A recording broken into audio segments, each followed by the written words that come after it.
Kami mengucap syukur buat apa yang telah Engkau selesaikan, apa yang Engkau nyatakan Bapa buat kami, bahwa Engkau bangkit dari kematian, Engkau kubur kosong membuktikan Engkau hidup. Terima kasih buat waktu yang indah kami boleh merayakan bersama-sama kebangkitan Tuhan Yesus. Biarlah kuasa kebangkitan-Mu nyata dan semakin nyata lewat kehidupan gereja-Mu di tempat ini. Dan biarlah Roh Kudus-Mu saat ini melawat kami Bapa, berkata-kata, sehingga tidak ada di antara kami, tidak ada antara anak-anak Tuhan yang hadir pada hari ini pulang dengan hati yang sama, tetapi pulang dengan kekuatan baru, pulang dengan kuasa kebangkitan yang telah Kau nyatakan buat kami. Terima kasih Bapa, kami siap mendengar firman-Mu, hamba-Mu yang tidak lebih dari satu orang pun anak-anak Tuhan di sini. Biar Kau sembunyikan kami semua di belakang kayu salib-Mu Bapa, supaya kuasa kebenaran-Mu, kuasa kebangkitan-Mu saja yang bekerja di tengah-tengah kami. Dalam nama Yesus, Bapak Ibu jemaat Tuhan yang siap dengar firman Tuhan, katakan amin.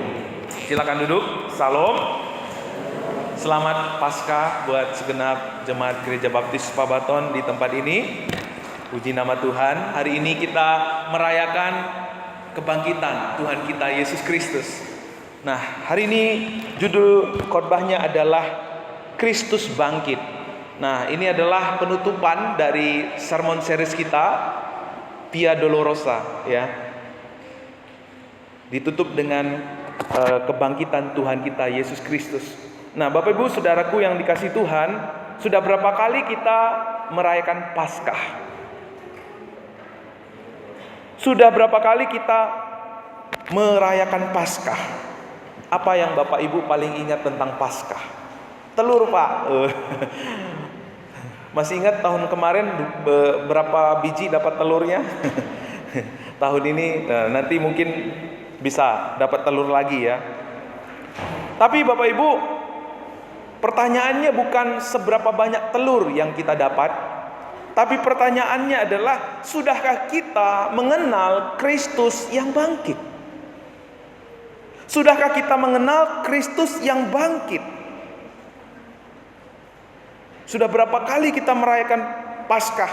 Pertanyaannya, sudahkah kita mengenal, mengalami Kristus yang bangkit di dalam hidup kita? Karena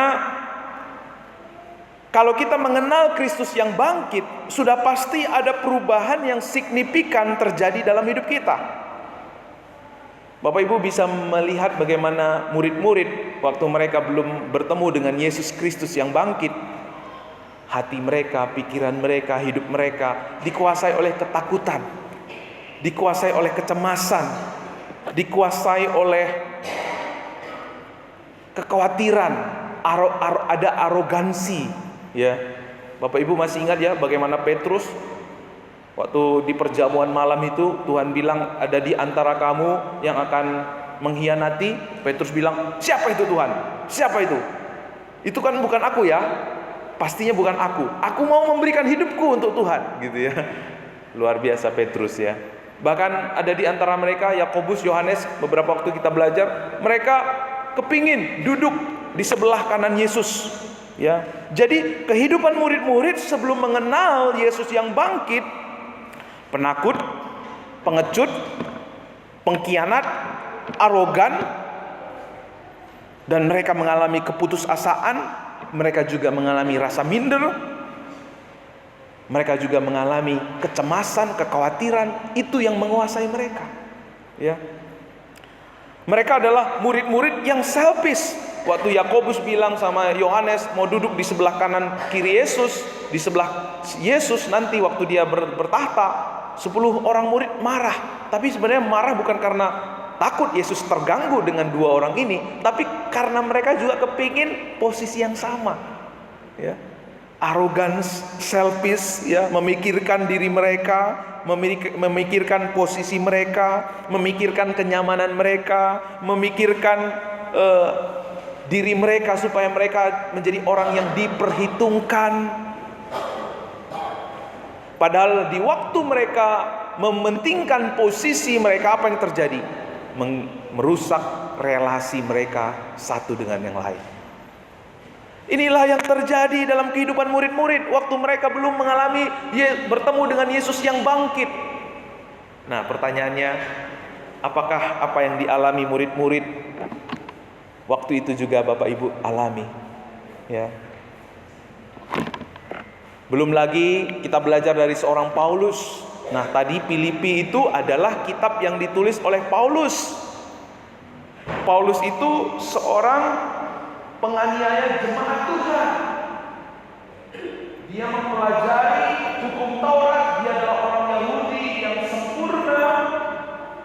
Tadi kita membaca, tapi tidak membuatnya menjadi lebih baik. Brutal, tidak manusiawi. Itulah yang dimiliki dan dialami oleh Paulus, seorang Yahudi yang sempurna. Namun kesempurnaannya di dalam agama Yahudi tidak pernah bisa mengubah hidupnya. Hidupnya mati dan terasa kering, dikuasai oleh kebencian dan amarah, ya. Hingga suatu kali Paulus menuju jalan Emmaus bertemu dengan Yesus yang bangkit. Disitulah Paulus mengalami kehidupan perubahan hidup yang signifikan. Paulus yang tadinya dikuasai oleh kebencian, malah Paulus menjadi seorang pemberita Injil. Malah Paulus rela mempertaruhkan nyawanya untuk misi pemberitaan Injil. Begitu juga dengan Petrus, murid-murid yang lain. Ya, setelah mengetahui dan mengenal Yesus bangkit, ada perubahan hidup dalam diri mereka, ada semangat. Waktu mereka bertemu dengan Yesus yang bangkit, ya, saat itu dendam yang ada pada Paulus dipenuhi oleh pengampunan dan hati yang penuh dengan belas kasihan. Kemarahan yang dimiliki oleh Paulus berubah jadi kesabaran, keminderan jadi percaya diri, ya. Ketidakamanan menjadi keamanan, kekhawatiran menjadi kepastian, keegoisan jadi kemurahan hati, keresahan jadi ketenangan, kesedihan jadi sukacita, keraguan jadi keyakinan, kekuatan jadi kedamaian. Apakah apa yang dialami oleh murid-murid dan Paulus karena mereka bertemu dengan Yesus mengubah hidup mereka juga Bapak Ibu Saudara alami? Kalau saudara alami berarti saudara sudah mengalami kuasa kebangkitan Yesus. Ya, hidup kita menang atas kejahatan. Hidup kita menang atas ego kita. Hidup kita menang atas segala tantangan yang ada di dunia ini. Oleh sebab itu Alkitab katakan bersama-sama kita baca 1, 2, 3 ya. Jikalau Kristus tidak dibangkitkan, maka sia-sialah kepercayaan kamu dan kamu masih hidup dalam dosamu. Amin, saudara. Waktu murid-murid belum bertemu dengan Yesus, apa yang terjadi? Murid-murid dikuasai oleh ketakutan, dikuasai oleh kecemasan, rasa minder menguasai mereka. Karena mereka pikir Yesus seharusnya duduk, bertata, berkuasa di rumah, melepaskan bangsa Israel dari penjajahan. Tapi apa yang menjadi ekspektasi mereka? Luntur begitu saja. Anak-anak yang bagus ya. Apa yang menjadi ekspektasi mereka? Luntur begitu saja. Sehingga mereka kecewa, putus asa. Tapi waktu mereka tahu Yesus bangkit, saudara, ini melepaskan mereka dari kehidupan yang mati. Ini memberikan mereka harapan baru. Karena makna kebangkitan Yesus berarti kemenangan atas kematian.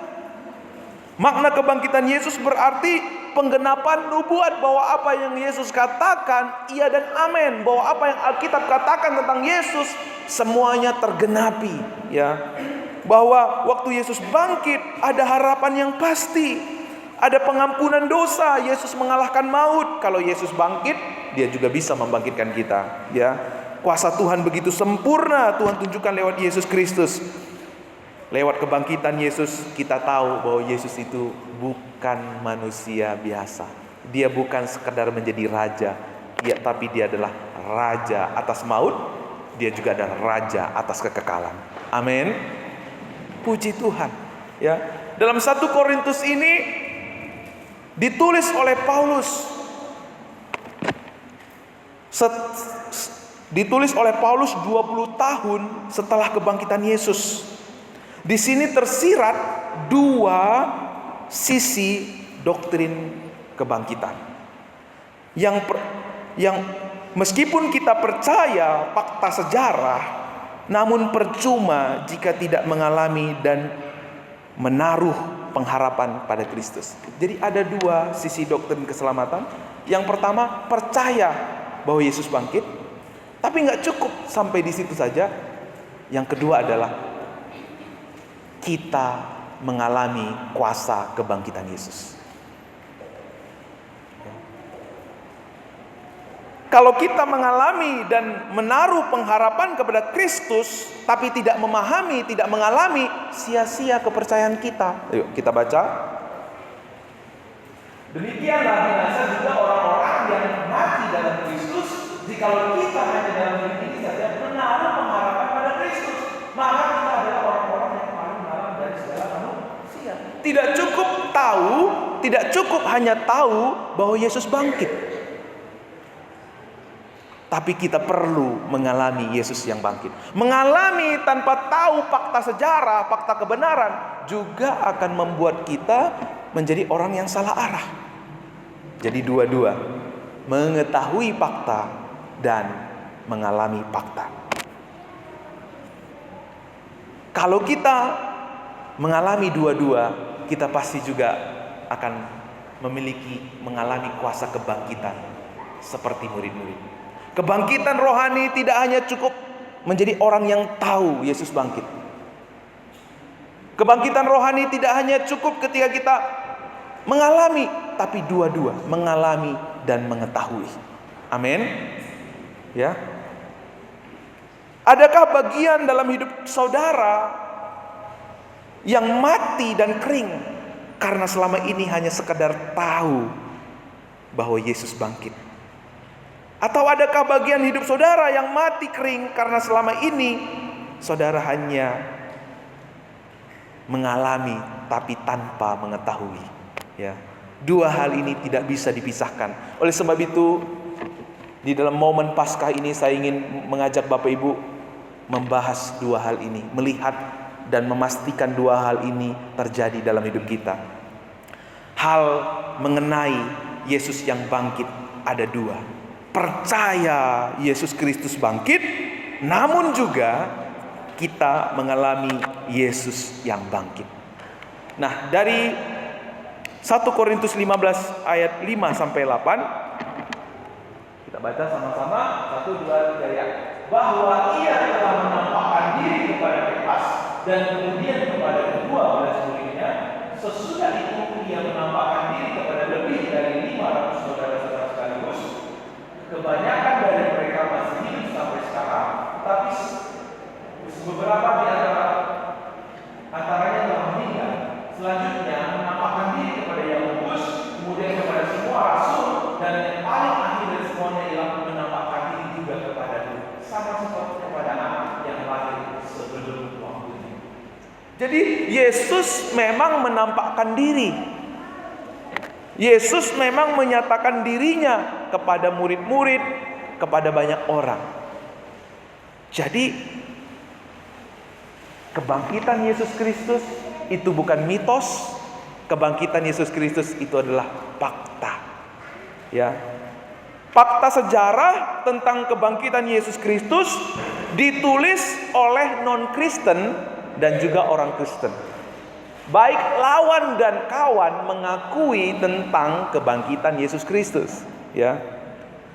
Sejarah, misalnya sejarah Yahudi seperti Pilapius Josephus, sejarawan terbesar Romawi kuno seperti Tacitus, dan juga ditulis oleh literatur non-Kristen seorang filsuf Syria namanya Mar Barsapion. mereka ini bukan orang Kristen. Mereka ini adalah dari pihak lawan, tetapi mereka mengakui bahwa Yesus itu bangkit. Juga kebangkitan Yesus Kristus ditulis dalam Talmud Yahudi, ya. Jadi jika murid-murid hanya melihat bahwa kubur kosong, maka itu mungkin saja berarti jasad Yesus itu dicuri.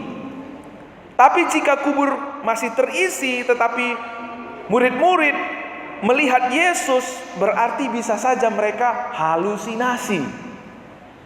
Tetapi fakta tentang kebangkitan Yesus, kubur kosong dan mereka melihat Yesus yang nampak.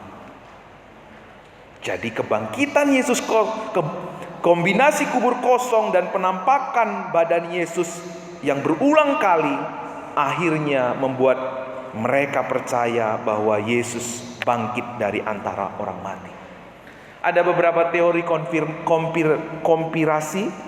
konspirasi tentang kebangkitan Yesus Kristus. Pertama, ada yang mengatakan begini, Bapak Ibu. Para murid mencuri tubuh Yesus. Mengapa itu tidak mungkin? Katakanlah benar bahwa murid-murid Yesus mencuri tubuhnya.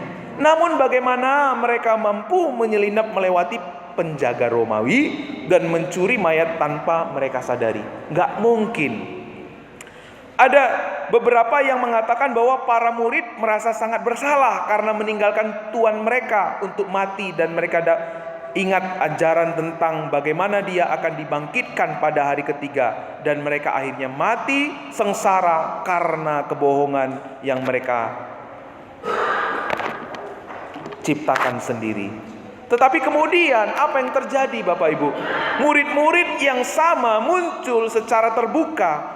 Mereka yang tadinya penakut dengan berani memproklamasikan kematian dan kebangkitan Yesus, dan bahkan mereka berani mengorbankan diri mereka.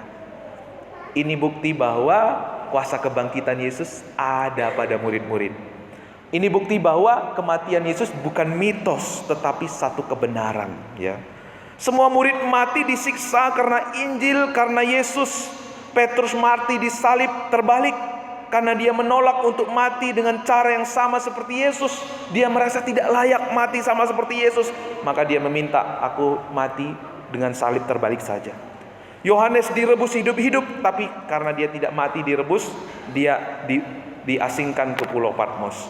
Bagaimana mungkin para murid rela mati demi Yesus, demi menyatakan Yesus yang hidup, kalau mereka tidak menemukan fakta dan mengalami Yesus yang bangkit? Gak mungkin, Bapak Ibu.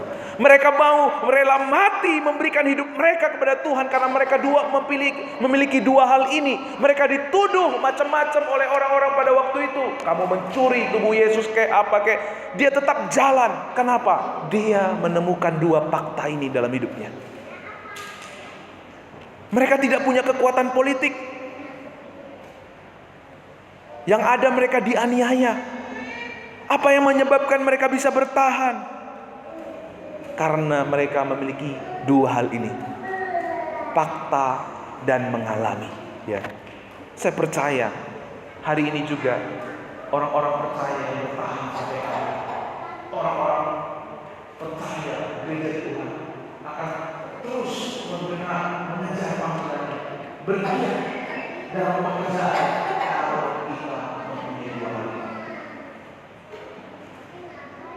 Tapi kalau kamu mempunyai dua hal ini, kuasa kebangkitan Yesus tidak mungkin terjadi dalam hidup kita. Ketakutan, kecemasan, kekhawatiran akan terus memproduksi kita. Arogansi, kesombongan akan terus menguasai gerejanya. Gak mungkin, saudara. Oleh sebab itu hari ini kita belajar dari murid-murid, saudara. Murid-murid ketika hanya tahu, waktu mereka tahu kabar bahwa Yesus bangkit, tetap ada murid yang gak percaya. Thomas bilang, kalau aku gak mencucukkan jariku ke tangannya yang berlubang paku, aku gak mau percaya bahwa Yesus bangkit. Akhirnya apa? Mereka ketemu dengan Yesus. Itu pun tetap mereka belum maksimal. Apa yang terjadi? Mereka kembali kepada kehidupan yang lama. Mereka kembali menjadi ikan. Kenapa? Mereka hanya tahu Yesus bangkit. Tidak cukup. Tapi ketika mereka tidak berhenti pada hanya tahu, tidak berhenti hanya berjumpa dengan Yesus, sesuatu yang ajaib terjadi dalam hidup mereka. Sekedar yakin tanpa pengalaman atau sebaliknya, pengalaman tanpa keyakinan akan menghasilkan orang yang beragama. Selalu akan digerakkan oleh ketakutan. Minggu-minggu ini kita belajar bagaimana setelah kejatuhan manusia kita menjadi orang pelarian, digerakkan oleh ketakutan. Takut gak dihargai, takut gak diterima, takut dihukum, takut mati. Itu yang akan menggerogoti. Ya. Tetapi waktu kita mengalami kuasa kebangkitan Yesus, tahu, yakin bahwa Yesus memang bangkit, dan kita mengalami dalam hidup kita sesuatu yang ajaib terjadi dalam hidup kita. Jadi kekristenan itu adalah gabungan dari rasionalisme dan spiritualisme. Yakin dalam hati, tapi tidak cukup hanya di situ. Kita mengalami di hidup kita. Penggabungan dua aspek ini bukan hanya tentang pemahaman dari proposisinya, tetapi juga tentang pengalaman spiritual langsung dengan Tuhan, sehingga terjadi kebangkitan rohani. Sekarang bagaimana dengan keluarga kita, dengan gereja kita? Sudahkah kita mengalami kebangkitan rohani? Sudahkah kita mengalami kuasa kebangkitannya dalam hidup kita? Kalau mungkin selama ini belum, mungkin kita sama seperti murid-murid yang tahu Yesus bangkit, bahkan mereka sudah mencucukkan jarinya, Thomas sudah mencucukkan jarinya kepada tangan Yesus yang berbentuk. Tapi besok-besok mereka kembali kepada Yesus, mereka mencari ikan yang tidak jelas hidup mereka. Karena satu hal, mereka belum alami kuasa kebangkitan Yesus. Dan hari ini saya mengajak Bapak Ibu juga, saudara juga, untuk mengalami kuasa kebangkitan Yesus. Filipi 3 ayat 10 kita baca sama-sama. 1, 2, 3 ya. Yang ku kehendaki ialah mengenal Dia dan kuasa kebangkitannya dan persekutuan dalam penderitaannya. Kata mengenal di sini dari bahasa asli ginosko. Ada komunikasi, ada relasi dua arah. Ya, seperti saya dengan istri saya saling mengenal. Dalam relasi kami ada kasih, ada teguran, ada nasihat, ada kebijaksanaan, ada kekaguman, ada hormat. Lengkap di dalamnya. Demikian juga berbicara tentang mengenal Tuhan, tidak cukup hanya tahu, tetapi kita memiliki hubungan relasi yang dalam, secara emosional, secara spiritual, secara pengetahuan, pengalaman, ya. Apa artinya kalau Paulus di sini berkata, kerinduanku yang ku kehendaki mengenal Dia. Nah, ada satu ambisi yang baik dalam hidup kita, Bapak Ibu. Ambisi yang membawa kita kepada kebaikan-kebaikan Tuhan adalah mengenal, menghendaki, merindukan kita mengenal Yesus yang bangkit. Colek dulu samping kiri dan kanannya. Kamu boleh berambisi, tapi ambisinya mengenal Tuhan Yesus yang bangkit. Boleh colek. Kalau kita mengenal Kristus dan memiliki roh yang membangkitkannya, maka pasti hidup kita menyerupai dan semakin selaras dengan Kristus.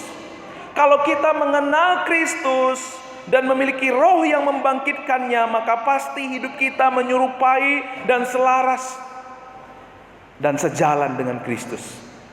Dalam waktu kita menjalani segala sesuatu, dalam kita melakukan segala sesuatu, kita mulai tidak lagi menggunakan, tadi makanya Paulus bilang ya, kami tidak lagi menggunakan kebenaran kami. Kita menggunakan segala sesuatu dengan ukurannya bukan kebenaran kita, tetapi kebenaran Kristus. Ukurannya juga bukan kenyamanan kita. Ukurannya juga bukan keinginan kita. Ukurannya juga bukan kepentingan kita, apa yang ku dapat, tetapi ukurannya adalah kebenaran Kristus, ya. Kalau berbicara tentang kebenaran Kristus, tidak hanya berbicara tentang Alkitab, perintah Alkitab. Tetapi bagaimana kita memiliki lensa Injil dalam hidup kita? Lensa Injil itu berarti apa? Alkitab menuntun kita, Roh Kudus menuntun kita. Lewat apa yang Yesus lakukan di atas kayu salib. Sehingga apa? Motivasi kita, tujuan kita, cara kita tidak lagi dengan pengertian kita, tidak lagi dengan kebiasaan kita, tidak lagi dengan tradisi dunia ini, tetapi dengan tradisinya Tuhan. Maksud tujuannya Tuhan, itu yang menjadi fokus kita. Waktu kita menggunakan lensa Injil, waktu kita bertumbuh dalam pengenalan akan Yesus yang bangkit, Dia yang sudah menyelesaikan, Dia sudah menang, Dia sudah menjamin, Dia yang menjadi pengharapan kita. Pada waktu itu kita dimampukan mengasihi orang yang sulit dikasihi. Pada waktu itu kita dimampukan berbuat baik kepada orang yang berbuat jahat kepada kita. Pada waktu itu kita akan memberikan pipi kiri kita kepada mereka yang menampar pipi kanan kita. Kita akan dimampukan menang atas kekhawatiran. Kita akan dimampukan mengatasi kepahitan dan rasa takut dalam hidup kita. Ya, tidak lagi sama seperti murid-murid. Ya, mereka udah mencucukkan tangan mereka kepada tangan Yesus yang berlubang paku. Ya. Tetapi mereka kembali kepada kebiasaan mereka. Kenapa Maria waktu bertemu dengan Yesus mereka tidak mengenal Yesus? Mengapa murid-murid waktu bertemu dengan Yesus ketika mereka menjala ikan awalnya mereka nggak kenal Yesus? Ya. Paulus juga nggak kenal Yesus waktu dia melihat cahaya yang begitu terang, dia nggak mengenal Yesus. Ya. Andreas juga demikian. Kalau belum aku mencucukkan jari, aku nggak percaya Yesus bangkit, gitu ya. Mereka sulit mengenal Yesus. Kita juga sulit mengenal Yesus. Ada tantangan-tantangan dalam hidup kita sehingga kita sulit mengenal Yesus. Kenapa? Karena sering sekali hati kita dikuasai oleh ketakutan, oleh arogansi, oleh selfishnya kita. Kita nggak melihat Tuhan bekerja. Ya. Mereka juga tidak mengenal Tuhan karena ambisi, keputusasaan, kekecewaan itu akan membuat kita sulit mengenal Tuhan. Makanya ada lagu berkata, saat ku tidak melihat jalanmu, gitu ya. Waktu kita lagi gelisah, takut, sulit kita melihat jalan Tuhan. Lalu lewat apa kita mengenal Tuhan? Lewat firman. Lewat apa yang Yesus lakukan. Makanya waktu Yohanes melihat Yesus, tadinya dia nggak kenal siapa itu Yesus, tapi waktu Yesus menyuruh mereka menebarkan jalannya, lalu mereka dapat ikannya begitu banyak, Yohanes ingat, oh ini siapa ini? Yesus ini orang yang sama ini, yang dulu pernah mendatangi kita, lalu akhirnya waktu mereka bertemu Yesus dapat ikan yang banyak. Nah ini kok terulang lagi, siapa ini yang melakukannya? Yesus. Lewat apa yang Yesus lakukan akan membawa kita kepada pengenalan yang dalam tentang Yesus. Nah, Paulus juga Bapak Ibu adalah orang yang pernah mengenal Yesus. Waktu dia bertemu Yesus di jalan menuju Emmaus itu, melihat cahaya yang begitu terang, dia bertemu dengan Yesus. Siapa ini? Aku Yesus yang kau aniaya. Itu yang akhirnya mengubah hidup Paulus. Waktu Paulus bertemu dengan Yesus, apa yang dicari selama ini yang dia tidak pernah temukan, dia temukan setelah dia ketemu Yesus. Ada damai, ada sukacita, ada ketenangan. Sehingga waktu pengenalan Yesus yang pernah dikecap oleh Paulus itu membuat dia terus rindu mengenal Yesus. Karena pengenalan Yesus tidak cukup hanya di hari Paskah saja. Karena pengenalan Yesus tidak hanya cukup pada waktu kita ikut sekolah minggu saja atau ikut VA, tapi pengenalan Yesus setiap hari. Bersama-sama saya katakan mengenal Yesus setiap hari. Sekali lagi lebih kencang, mengenal Yesus setiap hari. Aduh, masih satu-satu. Sekali lagi ya, mengenal Yesus setiap hari. Mengenal Yesus. Amin. Paulus bilang, Yang ku kehendaki, ambisi, kerinduan terbesar Paulus bukan untuk mendapatkan jabatan, bukan untuk mendapatkan kehormatan, tetapi mengenal Kristus yang bangkit. Apa yang tidak dimiliki oleh Paulus? Paulus adalah orang yang punya kedudukan di Roma. Dia adalah orang Yahudi, tetapi dia mempunyai kedudukan sebagai warga negara Rom. Artinya semua kehidupan Paulus dijamin oleh pemerintahan Roma. Dia terpandang, dia terhormat. Apa yang kita kerjakan hari ini semua dimiliki oleh Paulus. Tapi apa yang dikatakan Paulus? Semua ku anggap sampah. Bahkan aku rugi selama ini ketika aku mendedikasikan hidupku untuk satu kehormatan, untuk satu pujian, untuk satu jempol, untuk satu angka kepala orang manusia. Aku menganggapnya semua rugi. Tanda saudara dan saya mengalami kuasa kebangkitan Yesus. Saudara tidak hidup untuk perjuangan ini. Saudara tidak mengungsikan diri, dia puji saya, kayak dia hargai saya, kayak saya nggak mau tahu panggilan saudara berbeda. Pengenalan saudara berbeda. Saya diterima, diakui, saya diperhatikan atau nggak diperhatikan manusia, saya nggak mau tahu. Semua itu sampah, kata Paulus. Semua itu adalah kebodohan. Yang ku kehendaki adalah mengenal Dia. Apakah kuasa kebangkitan itu ada pada saudara? Minggu yang lalu kita belajar kenapa kita sangat kecewa. Karena kita menaruh harga kita, menaruh penerimaan kepada usaha berupaya. Padahal penghargaan, penerimaan, kasih yang sejati hanya bisa diberikan oleh Tuhan.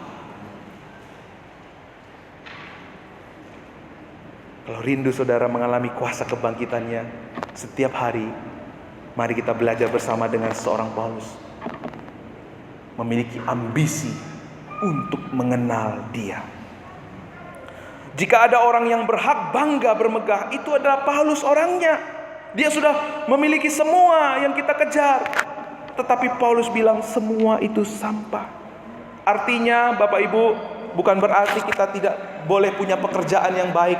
Bukan berarti kita nggak boleh punya harta yang banyak, punya mobil, punya uang, punya jabatan. Bukan itu artinya. Tapi maksudnya begini, jika kita tiba di suatu persimpangan untuk melihat, maka kita lebih memilih Kristus. Kita boleh suka dengan pekerjaan, bisnis. Namun saat kita tiba di suatu persimpangan untuk harus memilih, dan kalau kita pilih Kristus, kita bisa rugi.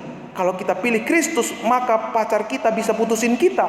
Kalau kita pilih Kristus, maka itu bisa mempengaruhi tujuan dan mengurangi kesuksesan kita.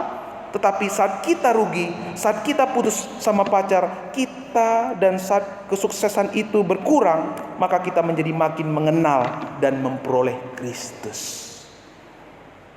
Kalau kita ada di satu persimpangan antara pilih Kristus atau kehormatan, kita lebih memilih Kristus. Karena waktu itu kita akan bertumbuh dan bertambah di dalam pengenalan Kristus. Mengenal Yesus yang bangkit.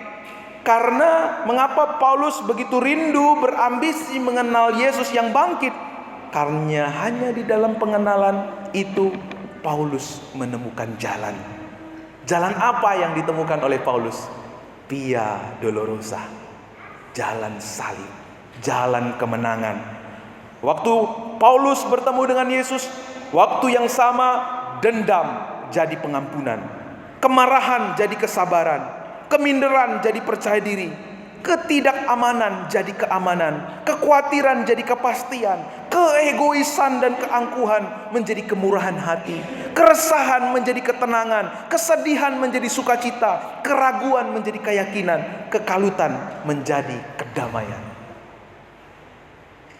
Bapak Ibu yang sudah mengalami ini, berarti Bapak Ibu sudah mengalami kuasa kebangkitan Yesus. Tapi kalau saat ini mungkin kita masih dikuasai oleh kekalutan, kekhawatiran, di momen Paskah ini Tuhan mau kita mengalami kuasa kebangkitannya. Ya, kita tidak lagi hidup dengan pengertian kita, dengan kebenaran kita. Karena di waktu kita hidup untuk kebenaran diri kita, kita harus mengingat ya apa yang Paulus katakan, Bapak Ibu. Barang siapa menjadi milik Kristus, ia telah apa, Bapak Ibu? Menyalibkan daging dengan segala hawa nafsu dan keinginannya. Ya. Kita perlu mengingat bahwa waktu kita menerima Yesus sebagai Tuhan dan Juru Selamat, kita telah menyalibkan keinginan daging. Keinginan daging di sini berarti apa? Keinginan yang berlebihan, nafsu yang berlebihan. Mengapa kita menginginkan sesuatu itu berlebihan, lebih dari Tuhan sendiri? Karena kita menjadikan hal itu menjadi penyelamat palsu. Kita yang akhirnya selalu akan mengecewakan kita. Kalau kita berkata dalam hati, aku harus memiliki, kalau aku tidak memiliki, maka hidupku tidak berharga, hidupku tidak ada gunanya kalau aku tidak memiliki, kalau aku kehilangan itu, maka hidupku hilang pengharapan. Kita sedang menaruh keselamatan kita kepada sesuatu yang fana. Semuanya itu menjadi sumber hidup kita, sumber harga diri kita, sumber jati diri kita, dan sumber identitas kita. Maka apa yang kita pelajari di minggu-minggu ini semuanya sia-sia. Bahwa identitas kita hanya Yesus. Bahwa di dalam Yesus kita menemukan harga diri kita, sumber penerimaan, pengakuan kita sudah selesai di atas kayu salib. Kapan kesempatan kita menyalibkan daging dan mengalami kuasa kebangkitan Yesus? Saat kita mengenal, bertumbuh dalam pengenalan Dia. Pergumulan, tantangan, dan penderitaan Tuhan izinkan dalam hidup kita untuk mengekspos semua bagian hidup kita yang belum dijamah, yang belum mengalami kuasa kebangkitan Yesus. Ya. Mengapa kita kecewa tadi? Mengapa kita takut? Mengapa kita khawatir? Karena lewat itu sebenarnya Tuhan mengekspos bagian-bagian dalam hidup kita yang belum mengalami kuasa kebangkitan Yesus. Makanya waktu kita tahu bahwa penerimaan manusia ini mengecewakan, bahwa apa yang kita miliki tidak pernah menjadi milik kita kecewa, kita capek, kita letih. Apa yang Tuhan bawa pada salib Yesus. Bapak Ibu tahu kenapa salib ini tidak ada lagi Yesus di sana? Karena Dia sudah mati. Oleh sebab itu, waktu kita mengalami apapun dalam hidup kita, kita menggunakan lensa Injil, melihat, memandang Kristus yang sudah bangkit. Dia sudah tidak ada lagi disalib, Dia sudah tidak ada lagi di dalam kubur, karena Dia sudah dibangkitkan. Di salib ini, saudara, Allah menunjukkan kasih-Nya yang paling besar kepada kita. Di salib ini Allah menunjukkan kasih-Nya yang besar dengan merengkuh kerapuhan kita, merasakan penderitaan kita, mengalami kejahatan kita, menjalani kengerian maut, dan Dia telah menang. Saat kita memandang salib-Nya, ya, disinilah kita seperti yang Paulus katakan di ayat yang 11. Sama-sama kita baca. Supaya aku akhirnya beroleh kebangkitan dari antara orang mati. Saat kita memandang salibnya, kita akan mengalami Yesus yang bangkit. Bukan hanya sekedar kita tahu, tetapi nyata membangkitkan kita, nyata memampukan kita berpindah dari kehidupan yang mati, yang habis pengharapan, yang kalah dengan kekecewaan, kalah dengan ketakutan, kepada kehidupan yang menang atas ketakutan, atas kecemasan, atas kekhawatiran. Haleluya. Yang mengerti katakan amin. Puji Tuhan, Yesus sudah bangkit, dan melalui kebangkitannya maka kita menerima keutuhan, kemenangan, ketenangan, pengharapan, pemulihan, dan keselamatan. Dia bukan saja raja yang seperti yang dibayangkan oleh murid-murid, tetapi Dia adalah raja di atas segala raja. Dia adalah Tuhan di atas segala Tuhan. Lewat Yesus kita menerima pengampunan, ya. Lewat Yesus kita menerima kehidupan yang kekal. Pergumulan apa yang saat ini saudara sedang alami? apakah ada kuasa kebangkitan yang bekerja dalam setiap pergumulan kita? Apakah akhirnya kita melihat kuasa kebangkitannya terjadi atas hidup kita? Mari kita tunduk kepala.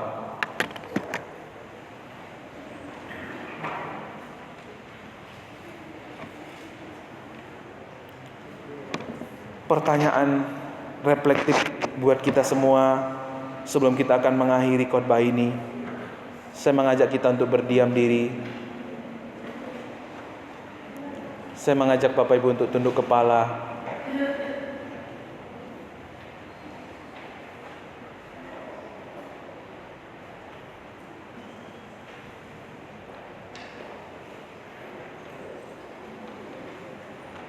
Pergumulan apa yang sedang saudara alami saat ini? Apakah akhirnya saudara melihat kuasa kebangkitannya terjadi atas hidupmu?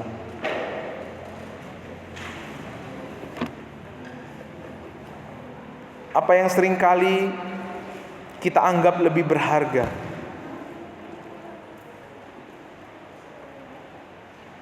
Apa yang sering sekali menjadi kebanggaan kita?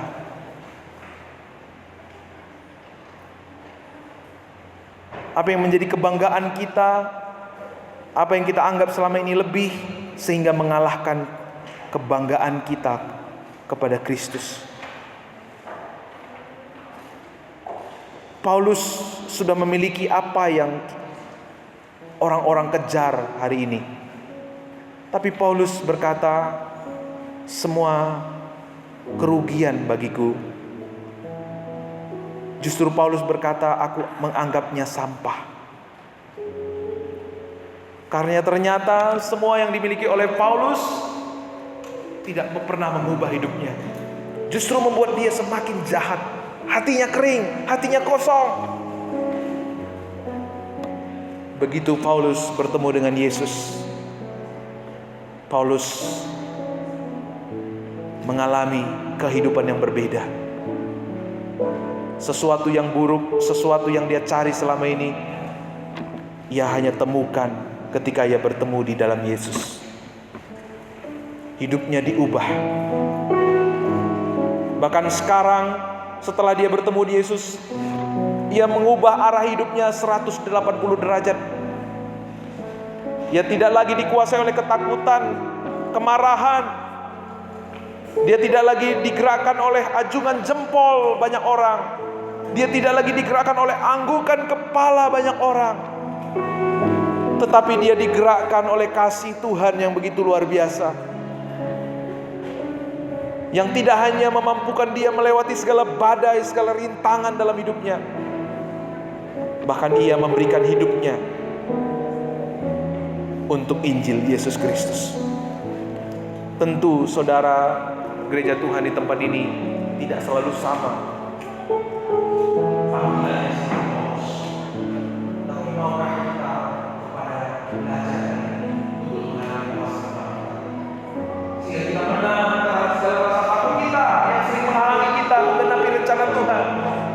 Biarkan kuasa kebangkitannya bekerja di dalam hidupmu, dalam keluargamu, arogansi, kesombongan, pemikiran tidak menghalangi engkau.